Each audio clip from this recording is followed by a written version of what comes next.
Hello guys, welcome to my new video. আজকে ঘুম থেকে উঠতেই অনেক লেট হয়ে গেছে, আর ভিডিও কী করব, বাইরে পড়ছে, তার মধ্যে বৃষ্টি আর এত ঠান্ডা লাগছে। ঘুম থেকে উঠেছি আজকে 12টায়, আর সকাল থেকে না ভিডিও করা হয়েছে না কিছু পোস্ট করা হয়েছে। যাই হোক, স্নান টান হয়ে গেছে, কী কষ্টে যে স্নানটা করেছি আমিই জানি। স্নান টান হয়ে গেছে, আর এইদিকে হচ্ছে পুজো দেওয়া কমপ্লিট হয়ে গেছে মায়ের। আজকে আর পুজো আমি দিইনি, মা দিয়েছে। আর চলো বাইরে যাই, বাইরের ওয়েদারটা দেখি কিরকম। উফ, যা ঠান্ডা! দেখো বাইরে বৃষ্টি। দাঁড়াও দেখাবো তোমাদের বাইরের ওয়েদারটা। এখন বৃষ্টিটা একটু কমেছে, রাস্তা পুরো ভেজা, আর এদিকে হাওয়া দিচ্ছে, ঠান্ডা হাওয়া। উফ! আর গাইজ, আমি তো সোয়েটার পরে ফুল রেডি হয়ে গেছি।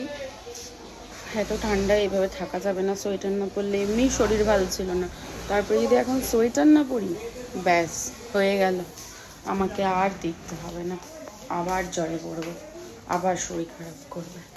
আর তাড়াতাড়ি আমার ভিডিওতে কমেন্ট করে জানাও আজকে কোথায় কোথায় বৃষ্টি হয়েছে, কাদের কাদের এরকম ফিল হচ্ছে এত ঠান্ডা লাগছে আমার মতো। ঠান্ডা তো পড়েছেই, কিন্তু বৃষ্টি হচ্ছে আরও বেশি ঠান্ডা। সব থেকে বাইরে এত হাওয়া দিচ্ছে না, আরও বেশি যেন ঠান্ডা লাগছে। তো তাড়াতাড়ি কমেন্ট করে জানাও কোথায় কোথায় বৃষ্টি হচ্ছে, তাড়াতাড়ি। Tata, bye bye.